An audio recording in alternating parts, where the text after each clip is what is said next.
We are just over 48 hours away from the 2025 NFL season kicking off. So today we are reacting to your hot takes and bold predictions for the 2025 fantasy football season. We'll give you our thoughts, reactions, probably roast them a little bit along the way, and we'll close out the show with 3 bold predictions of our own. So fellas, with a lot of these to fly through, let's dive right on it. Rome Odunze will be a top 10 fantasy wide receiver, and Caleb Williams will be a top 5 fantasy quarterback.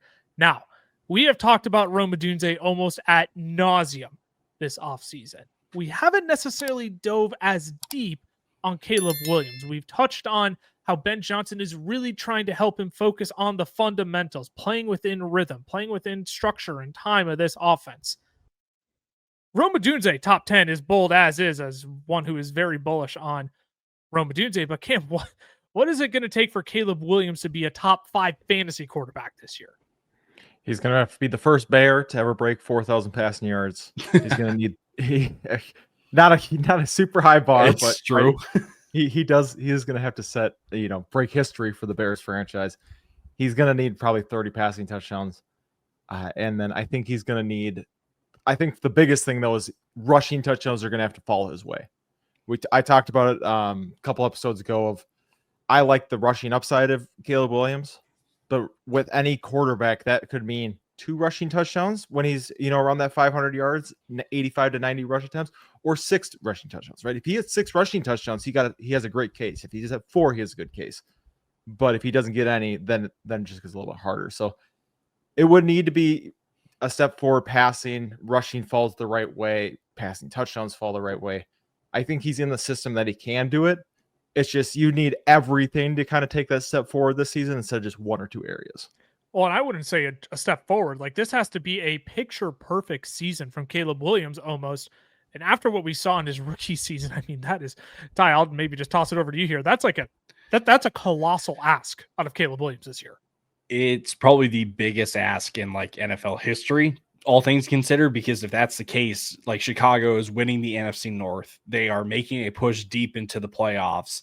And for all the changes that will be ongoing here in Chicago, but putting aside all the change that has happened already, it is just a colossal ask, like you said. I think there is a point where we will say like, oh, you know what? Like, we will look back and go, Caleb was a top 5 quarterback for a certain stretch of the season. That wouldn't surprise me at all. But for Caleb to come right out of the gates and then eventually end the season as a top 5 quarterback, being a top 5 guy for the entirety of the year, it is it sounds kind of contradictory when we're asking Caleb Williams to be more of a quarterback and to stick in the pocket, and then at the same time asking him to go for like 5 rushing touchdowns and probably like 500, 600 rushing yards on top of it. Now, I understand these are all bold predictions and hot takes as well. It doesn't mean that we're expecting these to obviously hit. We're not roasting anybody yet because it's otherworldly, like a volcano erupting per se. But all we're trying to say here is like, hey, when I look at the quarterback position, I see Josh Allen, Lamar Jackson, Jalen Hurts, Jaden Daniels, and then it has to be Caleb after that. Like, I don't see Caleb surpassing any of those guys. Could we create a world where Caleb does enough scrambling this year and finds the end zone on the ground enough time? Sure. But like you said, Ty, I think that's a really good way to put a bow on this. We're expecting Caleb Williams to be more of a pocket passer this year, use a little bit of creativity with his legs, but with Ben Johnson really just hammering home a lot of the fundamentals, getting back to the basics. I wouldn't be surprised if we see Caleb Williams hang out in the pocket just a bit more this year. Now, we're going to be doing these after every week of the NFL season as well. So if you want a chance to get featured in one of these videos, make sure you subscribe here on YouTube and turn on that notification bell as well, so you know when those episodes go up. We'll be posting over in our community tab as well to get your hot takes and reactions to each week. We take from our Discord, our Facebook, our Twitter as well, a lot of places we pull from. So make sure you subscribe here and turn on the notification bell so you know when our newest content is up. Ultimately, we really want to just help you all enjoy playing fantasy football, along with helping you beat your friends as well this year. Let's dive on to take number 2 here, fellas. Jaylen Waddle will be a top 10 wide receiver this year, jumping Tyreek Hill. The last part, I think, is very, very significant. Obviously, Jaylen Waddle being a top 10 wide receiver this year is a hot take in and of itself. But can I say there is a planet in a galaxy far, far away where this is actually a realistic outcome if things between the Dolphins and Tyreek really start to sour. It seems like we're kind of on the right page now going into the season. But Cameron, maybe I'll start with you as the one guy who is most bullish on Jaylen Waddle out of the three of us here. Give me like a likelihood that you actually see this happening this year. Ooh, a likelihood that we see top 12, you're probably looking maybe 25, 30%. Likelihood he tops Tyreek, probably closer to 40. Right. I think there's a world too where he could top Tyreek and still not be top 12. I think there's also a world where he could be top 12 and so could Tyreek. You look at 2022, which was, only 2 seasons ago. I guess it would be 3 now. But Tyreek was wide receiver 2 and Jaylen Waddle's wide receiver 8.5 PPR. So we've seen it happen before. Obviously, you add in the Devon Achane factor, and that changes things a little bit, right? Because of Achane's going to be used so much more significantly in the passing game. But that was a different offense, right? We all acknowledge that. They were trying to move the ball down the field more. We think they're going to be a little closer to the line of scrimmage. It'll be interesting, right? Because I think him jumping Tyreek depends more on where Tyreek's at. If it's Tyreek of old, then no. Because if it's Tyreek of old, then no, then he's a top 5 wide receiver in the NFL. If it's, hey, the decline is continuing, then yes, I think we could see that world. Wide receiver 12 is going to be tough, right? This is going to be wide receiver 12 with a couple of injuries that kind of sneak him in there. I think is kind of where he'd be top 12. That's 15 or so. I think he could, cut his ADP in half essentially is where I have him. But yeah, I think there's a world, but it depends on, right? There's just so many different moving pieces in Miami that it's like Tua's got to be back. The offensive line's got to be good. Tyreek's got to find a spot, kind of all of that coming together. So I don't think it's crazy likely, but I do see a world. Oh, he said top 10, not even top 12. Ooh. Yeah. So, Man, I was going to say, you were like giving a little bit of grace there saying top 12. Wow. It's just hard when you look at who's up top, right? I mean, oh, totally. I know. Yeah. It's hard to order our top 10 as right. Cause then he's finishing higher than AJ Brown and Tyreek Hill right now. Right. That'd sneak him into the top 10 or Puka or Nico or who are you going to move out? So I don't think it's crazy likely, but obviously still like Jaylen Waddle. Ty, and again, you and I have been less in on the Miami Dolphins offense as the offseason has gone on, even with the departure of Jonnu Smith this offseason as well. Just give me a brief likelihood, a brief percentage of what you see happening. Cameron said like 20, 25%. Where do you set? Of jumping Tyreek Hill? Oh, no, or just top finishing 10. top 10? We'll say top 10. Jumping Tyreek Hill is like the extra spice on here. Yeah. That makes this like this is definitely a hot take. Yeah. Which is interesting because I see it more spicy the other way. I see it spicier that he finishes as a top 10 guy rather than finishing ahead or jumping ahead of Tyreek Hill.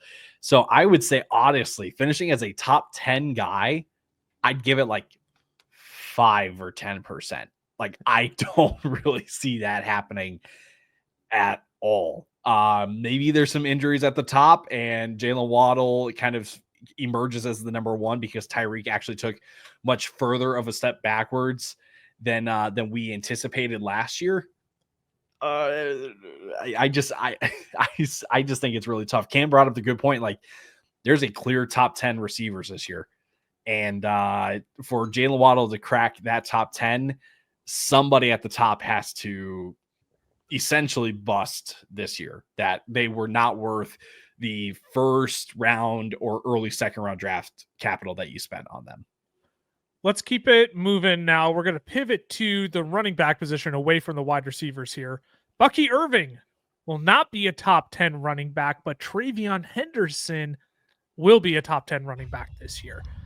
This to me is a bold prediction. I wouldn't necessarily say this is an uber hot take. Maybe on the Travion Henderson side it is, but like I'm kind of in the boat of like, yeah, I could totally paint a picture here, Ty, where Bucky Irving doesn't finish as a top 10 running back this year. I totally think there's a world where that happens.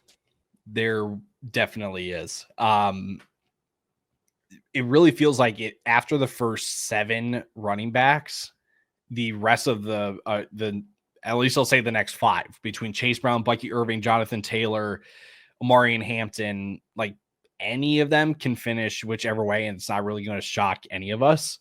It wouldn't surprise me, though, like if Bucky Irving is kind of finishing in that running back 11, running back 12 spot. So by year's end, we're going to look at this and be like, he was kind of a top 10 or running back. Like he was pretty much a top 10 running back. The Travion piece is interesting. I don't want to try to like deviate or try to like steer the conversation away from the not finishing inside the top 10, but no, it's part of the take.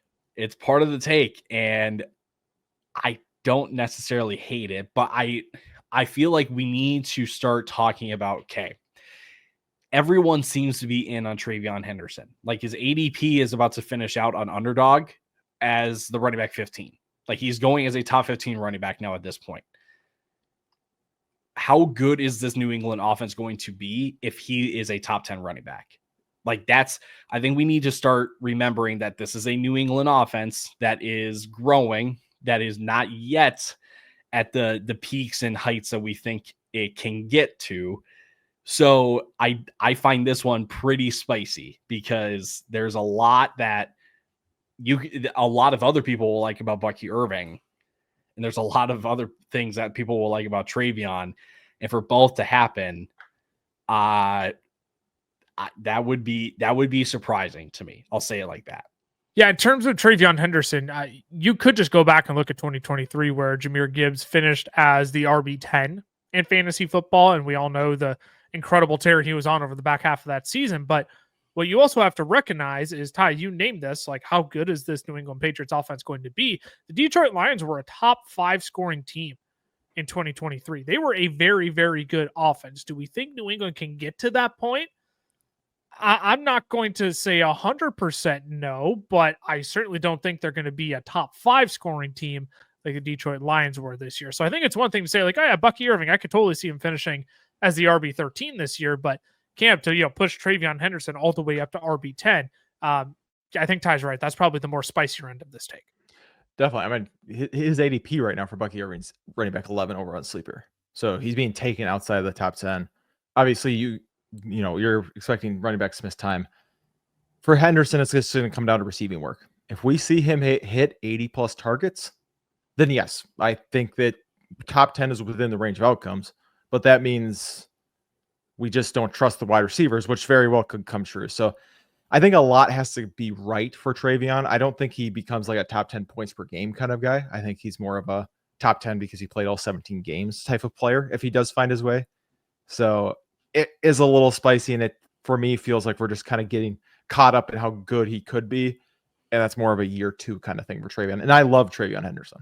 Well, and not just for Travion, but for this New England Patriots offense as a whole. Let's keep it on the theme of rookies, though. We're going to go on a rookie tear here because, boy, we had a lot of nominations and entries come through for these rookies this year.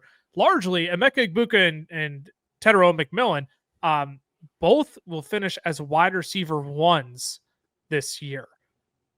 I think this is more spicy for Emeka Egbuka than it is for Teslaa McMillan. And it's not really close.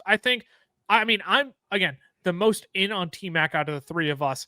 I have him as my wide receiver 15. He closed out as my wide receiver 15. So I have him like knocking on the door of being a wide receiver 1. If the touchdowns fall his way, if Xavier Legette is just a total flop, Jalen Coker doesn't get healthy the entire season.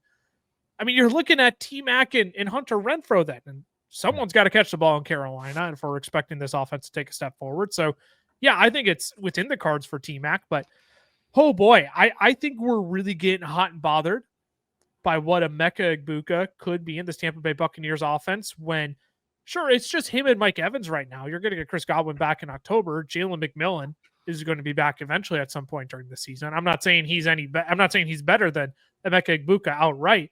But Ty, I'll start with you because you and I have been more pro Emeka Egbuka per our consensus rankings in our draft guide. How quantify how hot of a take it is to have Emeka Egbuka as a wide receiver 1 this year. Top 12 guy basically is what you're saying. It's extremely hot because not only are you saying that Emeka Egbuka finishes as a top 12 wide receiver, you're saying that he finishes ahead of Mike Evans by year end. So like Emeka Egbuka is the guy in this Tampa offense, which is very possible because it does feel like a lot of pieces in this offense outside of Bucky and Mike Evans are just kind of in flux. We don't know when Godwin is going to come back. Well, I guess we know it's sometime after week 5. But like, we don't know how this whole offense will gel and play together. So for Emeka Egbuka to come out in his rookie year to be a top 12 wide receiver with Mike Evans on this team, Tampa's going to the Super Bowl. That's almost the way that I feel about it, because this offense would be on levels that honestly were just about where Liam Cohen had them, if not higher than that. So though I don't hate the optimism on Emeka Egbuka, like, we do need to kind of keep it in perspective for him. He'll be great at the beginning of the year, but then it's when everyone else comes back and everyone's healthy, then we need to kind of like reset expectations, watch a game first, and then we can reassess. To play devil's advocate, could he come onto the gate right away, Cameron, and play the Chris Godwin role? Maybe not rack up as many targets and receptions like we saw at the beginning of last year with Chris Godwin, but if he comes out and he plays that role for this team, I mean, clearly there is fantasy value to be had there.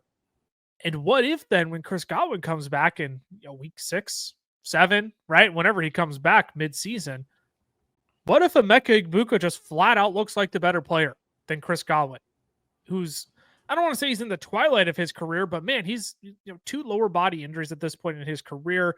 I know we just got that bag from Tampa Bay, but I don't see it being impossible where Emeka Egbuka is actually running ahead of Chris Godwin, even when he does return this season. Yeah, I think you could, but I don't think necessarily there's a Chris Godwin role that Emeka Egbuka is walking into, right? It's a different offense coordinator. The offense is going to be different. We see the same Baker from 2023, which was still good, but not 40 touchdowns, 4,500 yards Baker. He could see a season like Chris Godwin did in 2023, where Godwin had 83 receptions, 130 targets, 1,000 yards, a couple touchdowns. It was still the wide receiver 28. I think it's fine. Like, he could step in, get a bunch of targets, but they're still going to use Godwin in some aspect. Emeka might be the wide receiver 2. It's just they're still going to use Godwin when he comes back because you put too much money in him not to. And you look at like Marvin Harrison last year. I know we knock on him, but he still had a decent rookie year, and he was wide receiver 30. I personally think it's more likely he's closer to wide receiver 30 and wide receiver 12. That's where I follow on Egbuka. Well, I think that's completely fair. I mean, that's where he's going off the board right now, is wide receiver 30. Could I see Emeka Egbuka finishing as a wide receiver 2 this year? Absolutely. I could see him being a top 24 guy. But yeah, to really get that seal of affirmation from the Tampa Bay Buccaneers, where Ty, you named it, is overtaking Mike Evans. That's where this take gets really, really hot, because then you also need Baker Mayfield to basically reproduce what he did last season as well. So that one, T-Mac, we can create the path forward. You could totally see it. You can create the case of Emeka Egbuka. It is definitely a little bit harder to come by, which, again, I'll reemphasize, makes this a very, very hot take, which is the entire point of this episode. More rookies, though, fellas. People keep wanting to talk about the rookies here. Travis Hunter.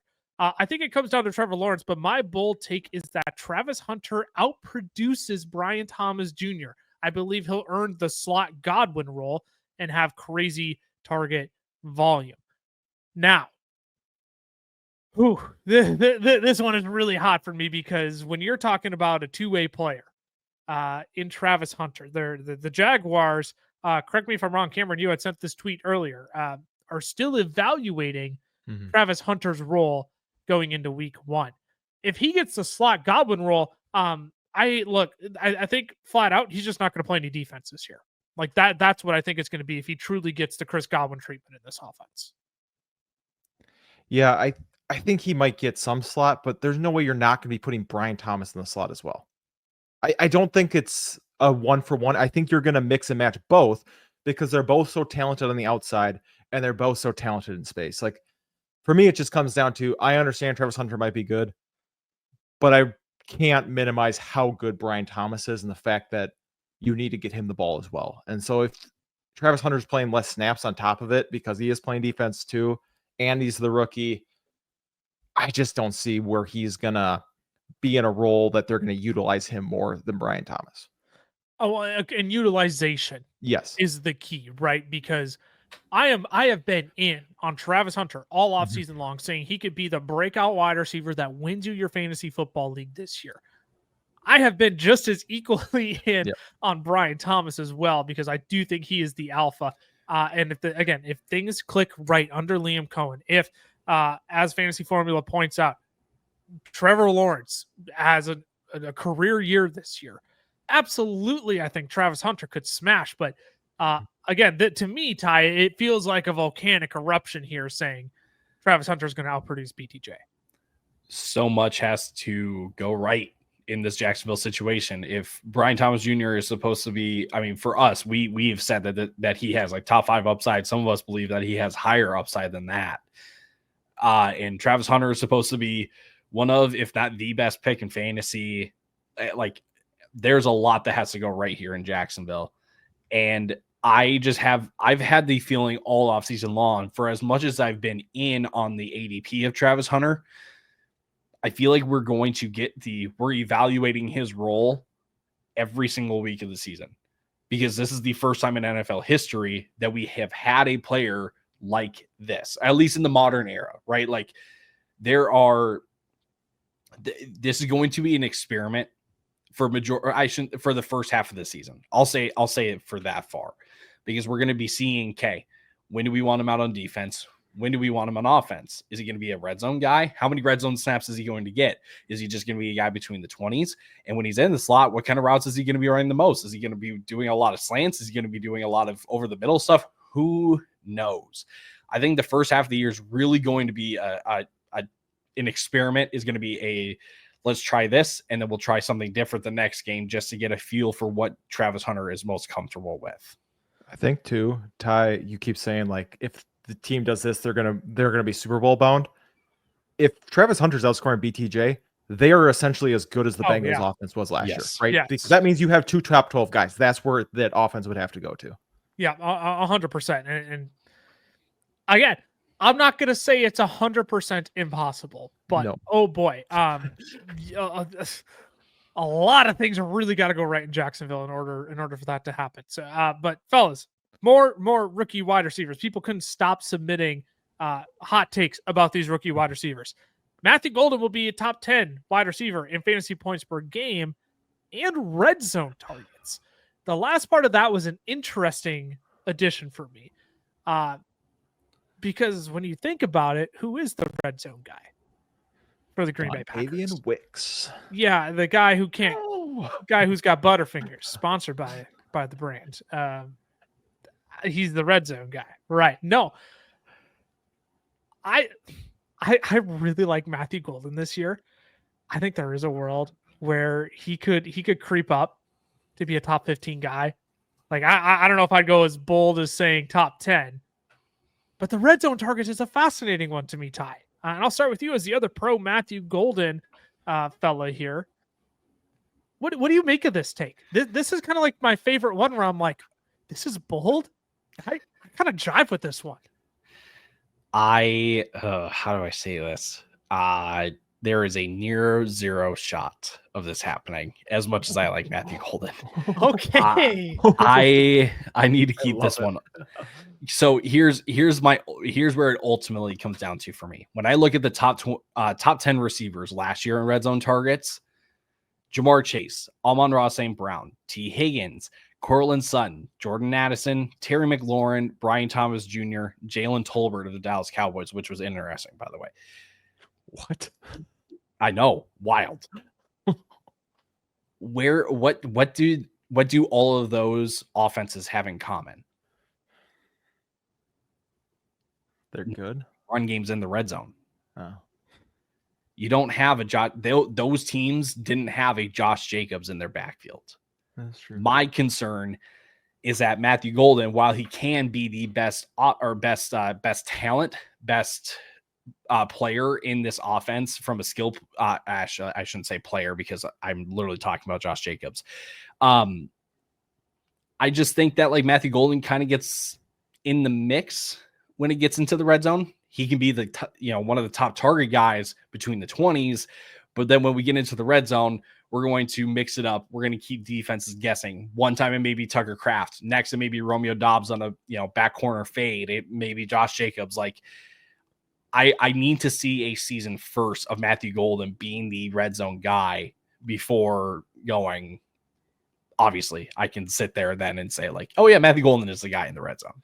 Well, and it's not like the red zone work was a big part of the Matthew Golden profile coming out either. I mean, that's the other thing you have to think about. It's not like he was profiled as a big red zone threat for Texas. But man, Cameron, I just look at the layout of these Green Bay Packer wide receivers. I don't think it's gonna be Jayden Reed. Like, sure, you could Romeo Doubs, sure. But who else would it be on this Packers offense? Again, I think Ty makes a very valid point of when the Packers are in the red zone, it is probably going to be Josh Jacobs. And they're going to be much more of a run first team in the red zone than they're going to be a pass first team in the red zone. But it's a fun little thought experiment, though, if you're asking me. I'm gonna surprise everybody and say I think he has the second best chance of any rookie wide receiver to be top 10 behind T-Mac. Because 2 seasons ago we saw Jordan Love 4,200 passing yards, 32 passing touchdowns. So we know Love can do it. Obviously, like Ty said, he had Josh Jacobs, so it's a little different now. But Love fully healthy. And if Matthew Golden is the guy, right, the path is the cleanest. That's what it comes down to. I'm not saying I believe it. I'm not convinced that he's the guy. I'm not convinced he's a level ahead of Jayden Reed, a level ahead of Tucker Kraft. I think he is more likely to be just in the mix. But I do, at least, like you're saying, I see the path for him to get there, and it's a little cleaner than outproducing Brian Thomas or outproducing Mike Evans. Now, if you want to back up all these bold predictions that you're seeing out here, if you really jive with the Matthew Golden take or Emeka Egbuka, you're like, dude, Emeka Egbuka totally has top 10 upside, even though we kind of laid into Emeka Egbuka. Go do it over on Underdog, because you'll be competing against real people for real prizes, and there's still time to get involved before the season starts. So we'll take a quick break and hear from them. Today's show is brought to you by our friends over at Underdog, home of Best Ball Mania 6. There are $15 million in prizes up for grabs, with $2 million going to first place and another $1 million going to second place. Entering is super easy. You join a draft with 11 other people, select your team, and Underdog will automatically generate your highest scoring lineup each week. Essentially, you get all the fun of drafting with zero stress of making the wrong decision on who to start. Underdog hosts a variety of other contests as well, ranging from $3 entries to $500 entries, so there's something for everybody's pocketbook. If you're not on Underdog yet, use the code FELLAS when you sign up, because they'll give you up to $1,000 in bonus credits to play with, and we'll give you our 2025 draft guide for free. Again, that's code FELLAS over on Underdog. Now let's get you back to the rest of the show.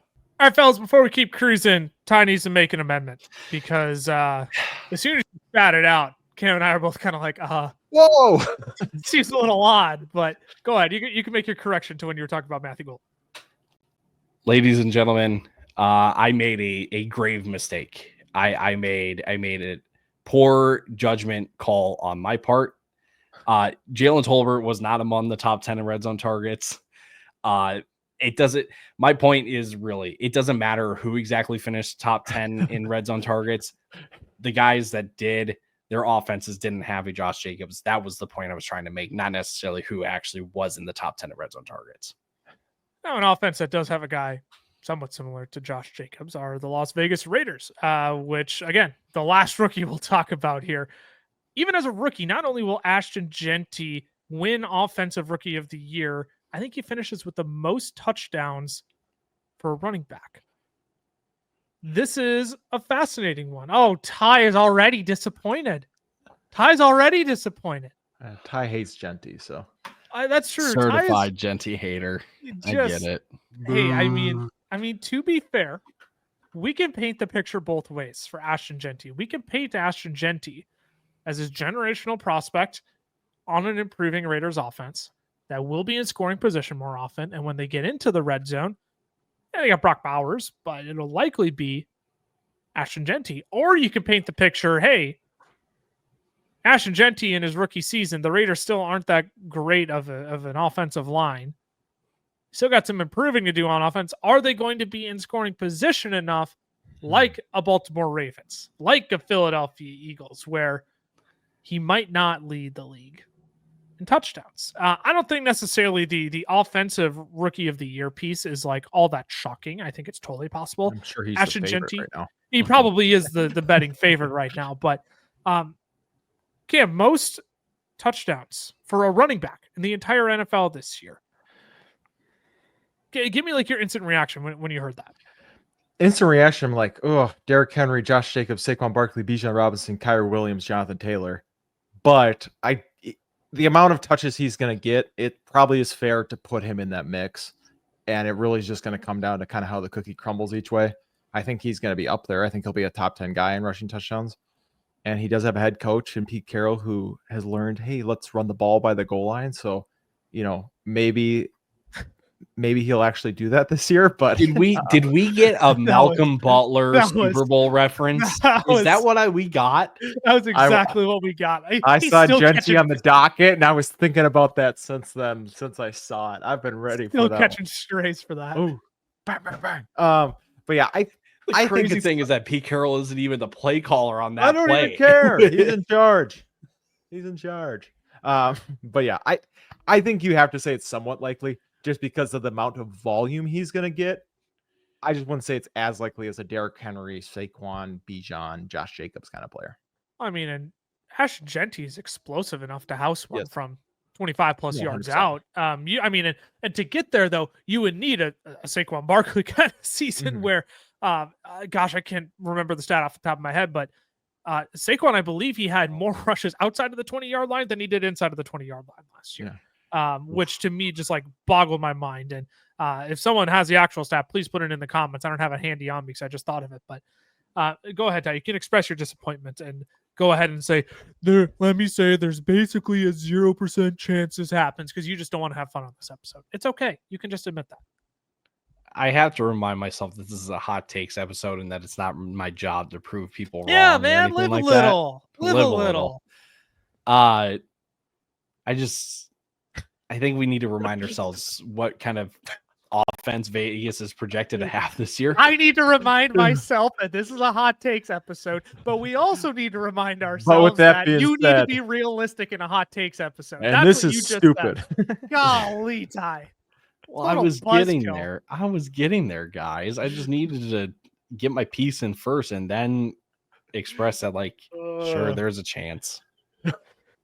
There's a chance. I don't sound so excited.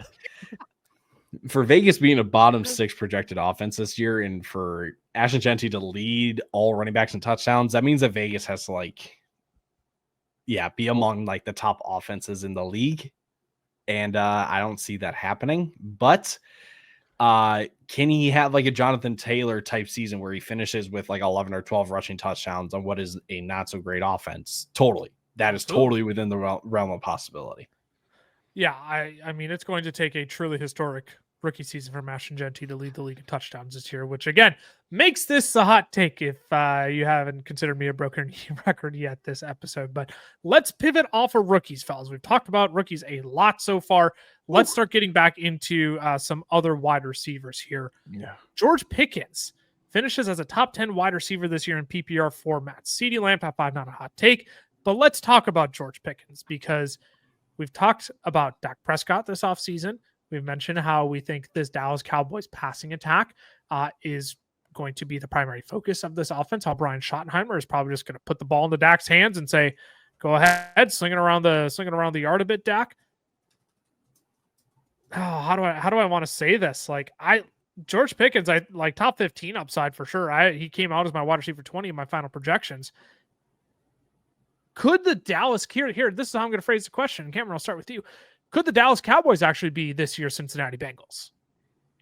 I mean, they tried to make moves to put themselves in that position by trading Micah, so they're trying their best to do that impression of having a top one offense and a bottom 32 defense. But I think, Dak we know can support high-powered offenses. We know he can, move the ball around.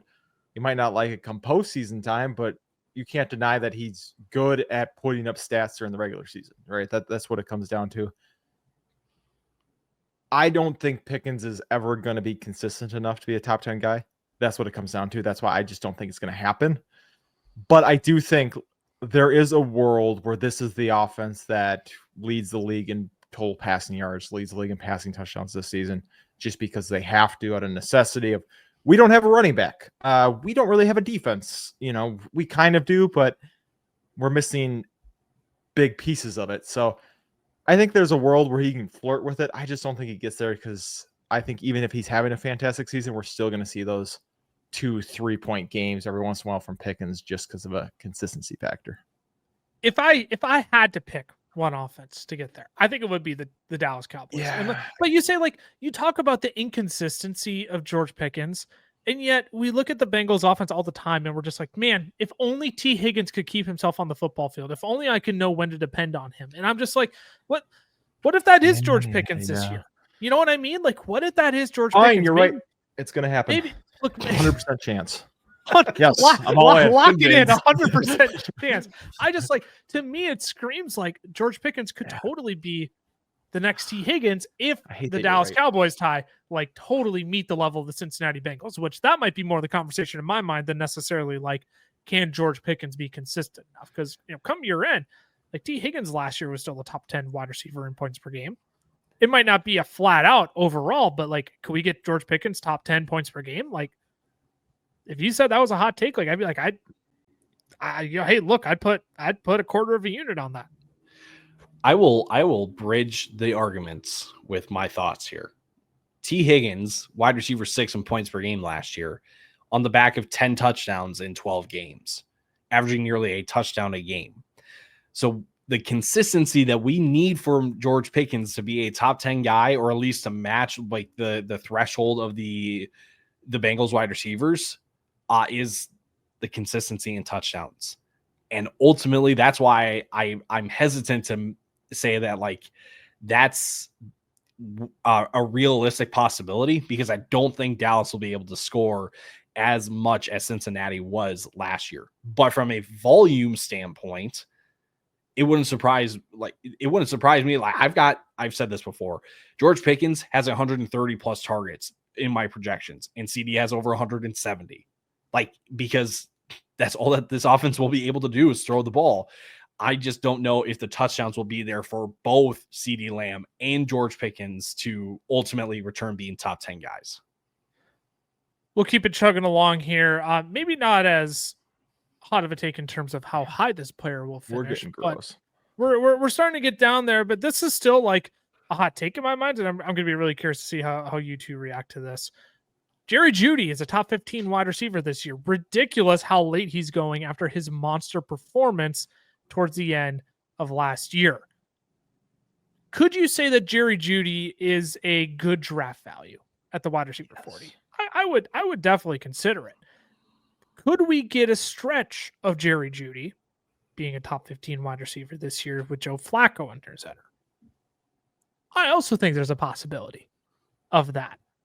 Because what you have to remember is during that stretch last year, it was Jameis Winston back there just slinging the rock like he didn't care, right? You need someone who's not afraid to take chances, who's a competent enough passer to make sure Jerry Jeudy gets the football in this Kevin Stefanski offense.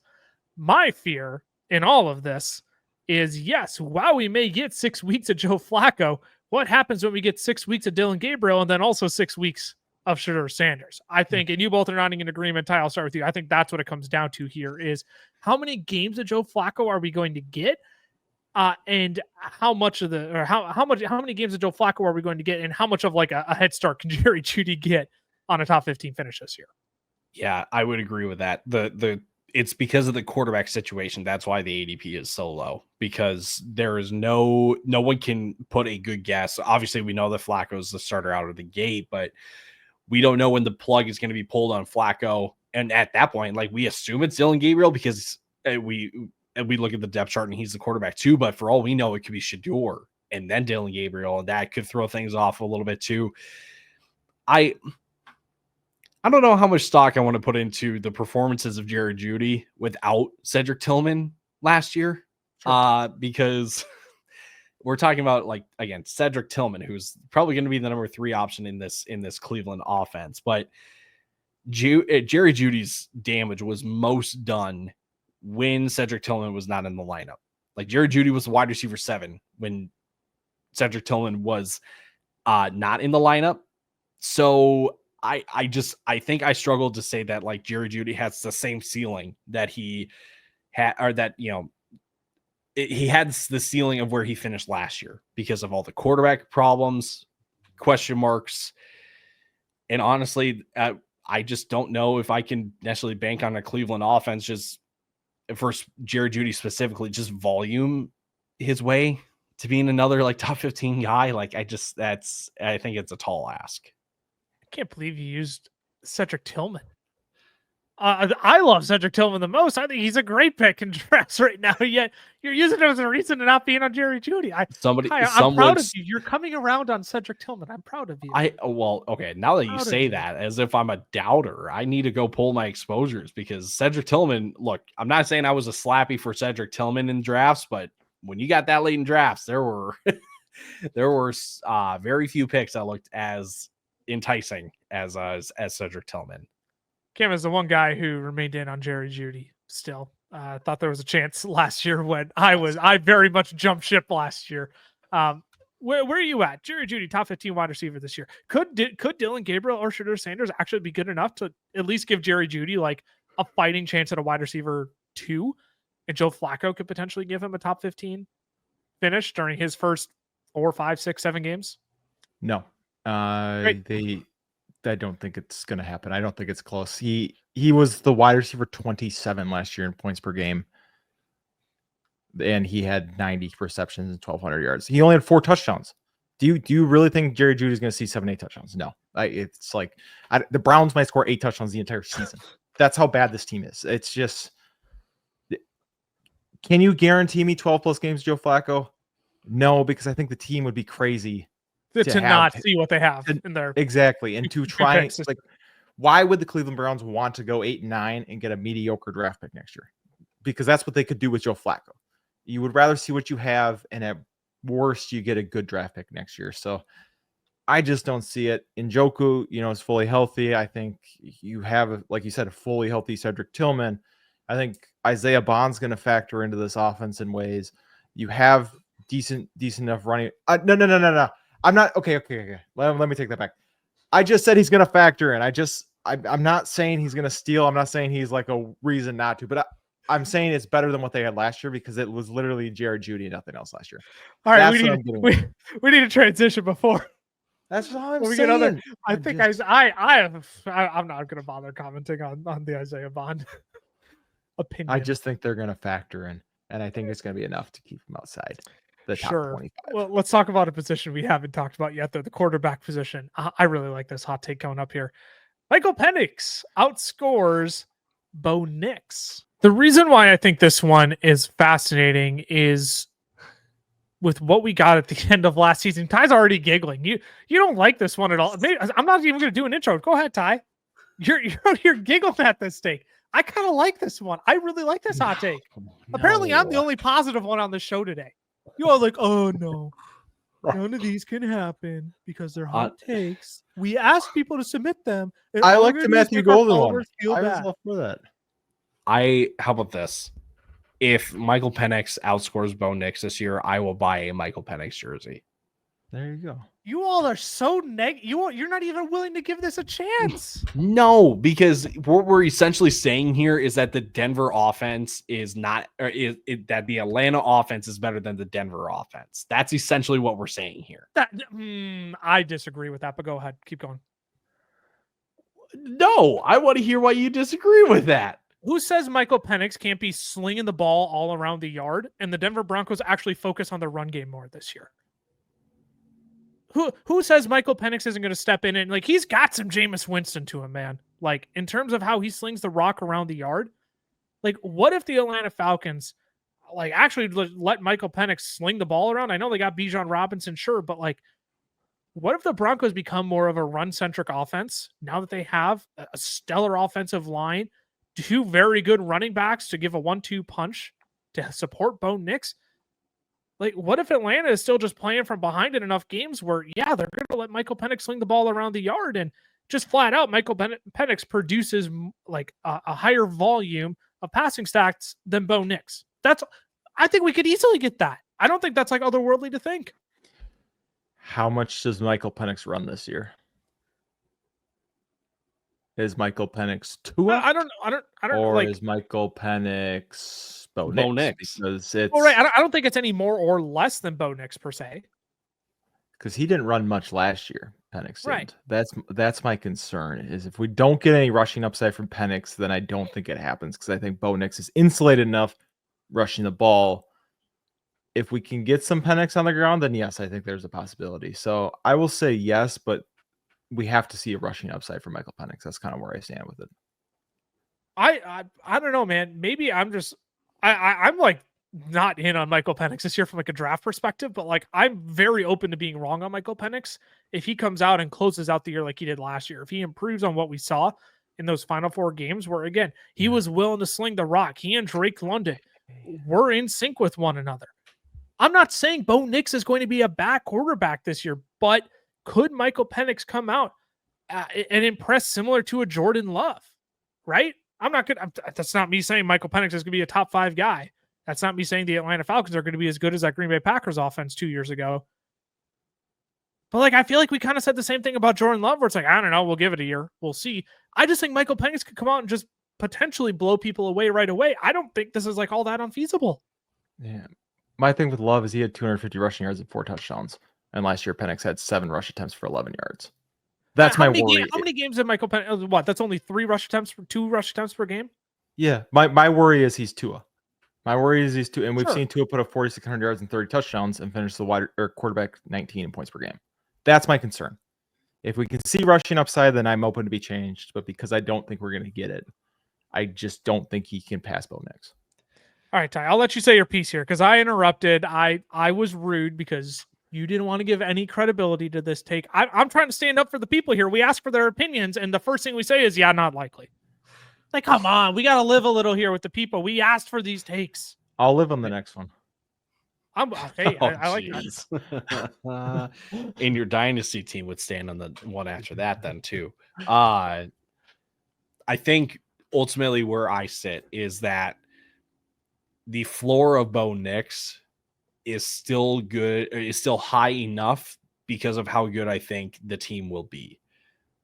Versus Michael Penix, I'm not sure the ceiling matches the floor of Bo Nix because I'm not sure what this, I shouldn't say I'm not sure what the ceiling is for this Atlanta offense, but I just look at the two situations and they're completely different. While Penix may be better for fantasy in terms of just being the gunslinger, that may not exactly turn out for fantasy points. I think if you put Michael Penix in the Denver situation, Bo Nix in the Atlanta situation, it's completely different then. So I don't know. I will just sit on this as I'm just more in on the Denver offense than most people are, and I will eat my words if I'm wrong. But Sean Payton is a really good coach, and I will, as much as I don't like the guy, I have to give credit where credit's due. He's a good football coach.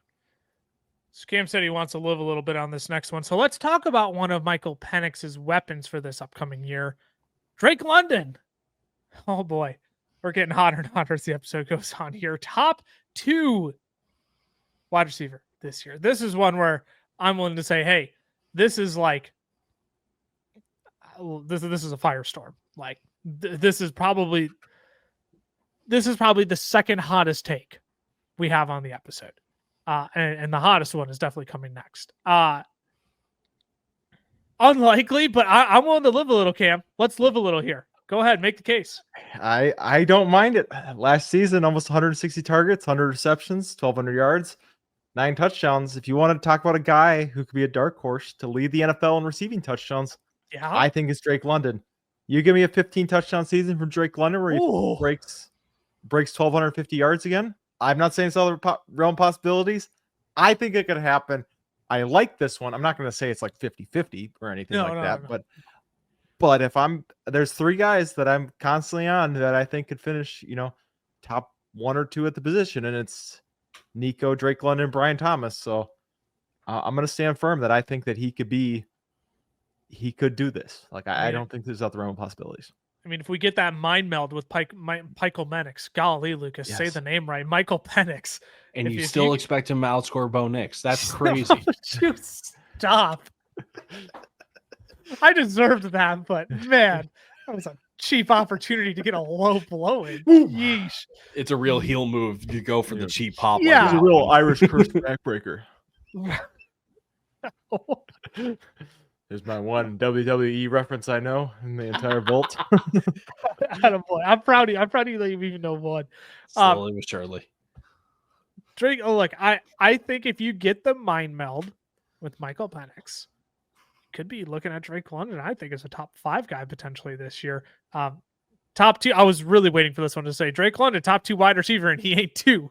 Then we could have really had a party on this one and had some fun. But Ty, how pessimistic are you going to be on this one? Because you're like, again, I'm scared to kick it to you now because you're just gonna, but Michael Penix will outscore Bo Nix this year. So how likely is this one? I side with Cam on this one. Let's go. Yes. That means it's not going to happen. We're all in agreement. Correct. Oh my gosh, he's going to be outside the top 30 wide receivers this year. I think. Could you have some continuity in your takes, please? No chance. Wait, you know what? I love Drake London this year. I like Drake London at cost, but I can also say that he's got some sneaky high upside because the guy, for almost having 160 targets last year and 100 catches, only having 9 touchdowns and just 12.7 yards per reception. If we just get if we get a high efficiency year with that volume, Drake London immediately jumps into that top 5, and could even get into the top 3 if other things happen with other players like Justin Jefferson and Nico Collins, Amon-Ra St. Brown, all of those players, right? So I shouldn't say I don't mind it as much as you would think, but at the same time, like you said, Lucas, I do kind of need to have some continuity.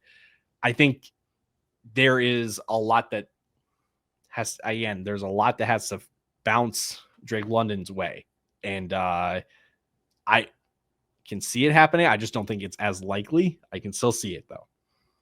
Yes. Isn't that the theme of this episode, though? Everything has to go right. I reckon that at the top we said that so much, and I'm just like, yeah, that's the case for every single one of these. So I'm like trying to ditch that feeling a little bit of like, let's have some fun. Let's live a little here. And this next one, I'm not going to lie, I'm not willing to live a little bit on this next one, but another rookie. We weren't done. I got you all. I played you.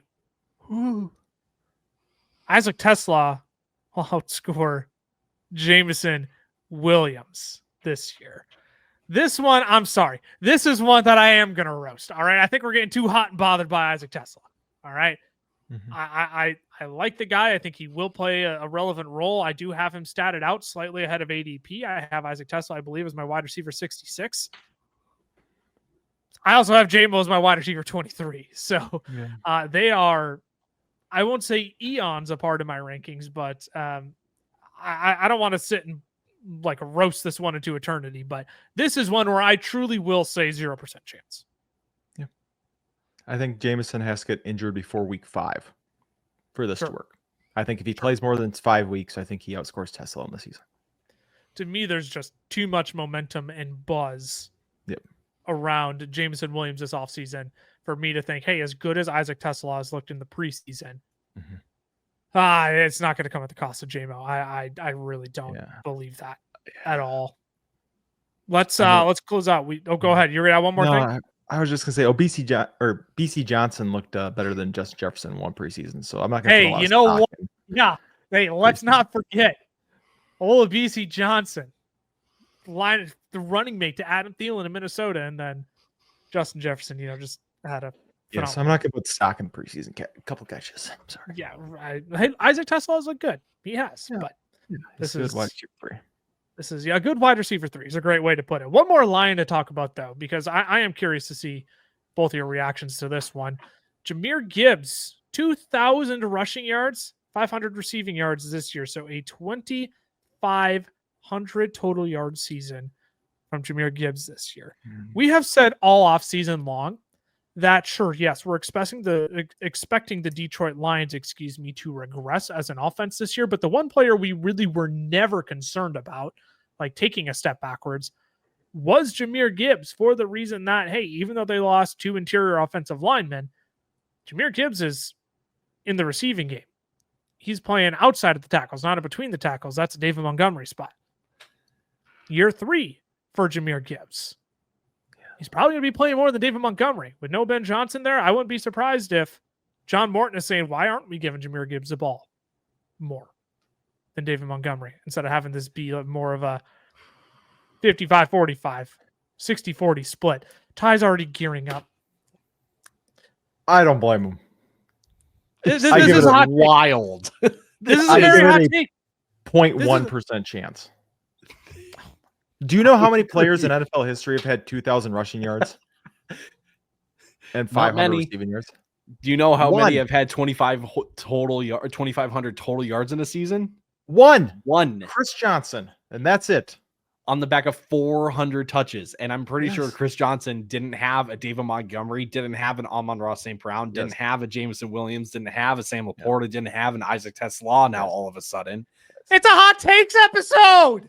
He would have We're to be the never second doing player. this again. No, We no, are no, no, no, never no. doing this. No. You could say he's going to repeat as a running back 1 overall, and I would say decent chance. I'm fine with that. Yes, because that's not You a hot say- take. You say he's going to be the second player ever in NFL history to accomplish this. I'm going to say 0.1%. It's a hot After you take. They lost their all-pro center. We're talking about the second player ever in NFL history to do this. That's the issue. It's great. I think he could hit 2,000 total yards. I think he could hit 2,200 total yards. I'm just saying there's a 0.1% chance that he is the second player ever in NFL history to do this. That is all I'm saying. If you want to say he hits 1,800 rushing yards and 400 receiving yards, I would say if there's anyone in the NFL that's going to do it, it's Jahmyr Gibbs. I'm just not saying he's going to be the second player ever in NFL history to accomplish this. That's fair. All I'm saying is you got to give some credibility to how good Jahmyr Gibbs is as a football player. And I did. Yes. We're just saying he's not going to be the second player ever to do it. 0.1% chance. Yes. Man. Oh, we're never doing this again. People are going to hate us. You asked People if are- he's going to be the break NFL history. People are going to hate us. You're just out here to look. You're just looking to roast your followers. That's all you're looking to do. Yes. I'm on the sit here and say Jahmyr Gibbs is a damn good football player. Yes. And I'm willing to sit here and say, I don't think Jahmyr Gibbs needs the absolute picture perfect situation to hit the 0.1%. To me, that's what it sounds like you're saying, is that you need the picture perfect situation in order for Jahmyr Gibbs to even sniff this. Yes. 2K yards is crazy. I'm not saying it's not crazy. I'm saying, what if Jahmyr Gibbs does take it to another, like an absolute historic level this year? There's a world. Yes, there's a world. If And To that me, when I world- say there's a world, it doesn't mean 0.1% though. Oh, That's 1/10 of 1%. Yeah. I can do math here too. I don't know. I- We don't need to sit and belabor this one. This one is definitely hot. I'm not disagreeing with I you. would say this is the hottest one we've had. This is Really? the hottest By one, far. yes. He'd be the second player ever in NFL history to do it. That's why I think it's the hottest we have. Fair enough. Fair enough. I'll NFL history can tone me down on that one. I was surprised you two came out just so aggressively against that one. Where I'm like, we can't even dream of, we can't even have fun. No. This show We is are no having fun. We are having fun. Yeah, cooking other people for claiming they're like out of their mind for having a hot take. So, okay. Man, Besides You the one or two, maybe I shouldn't be the one to say this because I've been the most outspoken about the Bo Nix, Michael Penix one, about the Ashton Jeanty one. Like, I shouldn't be the one to say this. We have all said that like there's a world where all of these happen. We have just expressed more pessimism on that world and that possibility actually happening than not, or than actually happening. But there is still chances there because football is a funny sport. Okay. We can't, as much as we can predict that Christian McCaffrey is going to be the running back 1 overall this year. Yeah. I'm throwing that on you guys as well. We can, why are you throwing that on me? because You you can all, throw that you on guys, me. you can guys, throw You that can throw it on believe Cameron. that. I'll take it. I'll take it. I think I'm he has man that enough. upside, but I'm not outright predicting that this year. Yeah. Let's move on. Let's move on because we're going to close out this episode our hot takes are going to look like absolute crap compared to some of these. So thanks for making us all look bad, everybody. But Cameron, go ahead. Year one hot take, bold prediction before we send it out here. Yeah, if you've watched the show, you know this is kind of where I was going to go with this. Brian Thomas finished as wide receiver 1 overall. As a rookie, he was wide receiver 4, 1,282 yards on only 133 targets, had double-digit touchdowns. He's another guy I think we could see 12, 13 touchdowns from. I think we could see 1,500 yards from. I think we could see 100 receptions from. That's the ceiling I think he has. If Liam Cohen's willing to mix him in the slot and put him outside, I truly think the sky's the limit for Brian Thomas. If he takes any sort of second-year jump, and even if he's just as good as he was last year, I think just being in the system, it puts him in the running for this. I think after this season, we're going to be talking about him and Malik Neighbors solidified in the Justin Jefferson, Ja'Marr Chase tier. Ty, I'll pivot to you for your hot take. Said Slick Rick outscores Scary Terry in 2025. I've talked a lot about the potential slow start for Terry out of the gates this year, just because of how long the contract negotiations lasted and the missed practice time that he had. And I look at this San Francisco situation where Juwan Jennings is practicing, but we don't know how long that calf injury will kind of hold up and if it's going to kind of be a all season long thing. And you've got Christian McCaffrey, obviously. You got George Kittle. I think there's a world where Ricky Pearsall is going to be targeted, is going to be used a lot more than people expect. And it's just because Ricky's behind George Kittle and Christian McCaffrey in terms of the name recognition, the name recognizability. That's not a word, but you get what I mean. I think that's why people, yes, that's what I said it and then proceeded to add another word. Yeah. You know what? It's been a long day. Okay. So here, Terry McLaurin will not outscore Ricky Pearsall because I think Ricky can hit the ground running a lot faster. And I think because of the offense that he's in, he's going to be required to take on a pretty substantial role, and you'll see it in the volume by season's end. That kind of sucks, that hot take, I'm going to be honest. Why? Because you like it, or no, is it not that hot? I think Terry could be wide receiver 1 overall. No, I'm just kidding. I just had to stand up for our followers. I mean, you've just been beating them down, so I just had to be the voice of the people and stand up for them. We might never do this show again. Yes, we will. We'll do it every episode from now on. We will. It's the only episode we're ever doing. Maybe I'll say for future reference, we should get more reactions to regular season games than like hot takes after each week, because reactions are going to be easier to incorporate without us sounding like the worst people in the world. I don't know, Dak. Hey, I'm gonna ride the back of the people on this one. I saw this one come through a handful of times. I'm 100% in agreement with them. Dak Prescott finishes as a top 5 fantasy quarterback this season. It's not going to be Caleb Williams who's the next guy after Josh Allen, Lamar Jackson, Jane Daniels, and Jalen Hurts. I think it could be Dak Prescott. You look each season since 2019 where Dak Prescott has played. Stop counting on your fingers. You are sitting here. Gosh, you are just making my blood boil. Well, did you see what numbers I was counting? You were counting. I see the odd numbers. Odd year merchant. Since 2019, in games where Dak Prescott has played a full season, more than 12 games in a season. The quarterback 2, the quarterback 7, the quarterback 3. This defense is atrocious. I know they just signed DaRon Bland to a contract extension. Why in the world are you paying DaRon Bland and not literally a top 5 defensive player in the league, debatably, and Micah Parsons? Why are you not paying him? He doesn't have a podcast. Clearly. I'm not even going to bother factoring that in, but like, I don't know, man. It's silly that the Cowboys just let Micah Parsons go for 2 first-round picks and Kenny Clark. This defense is going to be bad. The run game is non-existent for the Dallas Cowboys. The offensive line isn't as great as it has been in years past. And you bring in George Pickens to be a good, competent wide receiver 2 for Dak Prescott. So when you have an Alpha and CeeDee Lamb, you have George Pickens, and hey, a good, competent tight end and Jake Ferguson who can catch a few balls for you as well. Brian Schottenheimer probably going to cork open the bottle of Dak Prescott here and let him cook. this year. So there you have it. Somehow in an hour and 10 minutes, we cranked through 16 hot takes. You can go ahead and yell at us in the comments for how dumb we are. It's like, you didn't even let these guys have a chance with some of these hot takes. Look, we like to be realists, but also, you're right. We could probably live a little more on these episodes. So again, if you want a chance to be featured in these episodes, I promise it'll be nicer in the future. Make sure you subscribe to the channel here. Turn on the notification bell as well so you know when that episode is up to see if you made it. You can also respond in our Discord when we ask for your hot takes, on our Twitter, on Facebook as well. And we'll also put something over in the community tab on our YouTube page as well.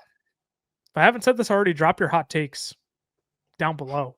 I'm curious to see what people fire away in the YouTube comments here for the 2025 season, how different they are compared to Discord or Twitter or Facebook. So let us know down in the comments. You can follow our other socials as well. FF Fellas on Twitter, the FF Fellas on Instagram, Fantasy Football Fellas on Facebook and TikTok. If you are a YouTube person through and through, Fantasy Football Fellas shorts over there. Nothing too exciting today on my end. Just a nice pair of khaki shorts on today. Keeping it classy, San Diego. So we got to retire this bit. We do. Nobody's listening, man. Nobody's listening. I'm gonna keep up the bit until I'm gonna keep up the bit every time.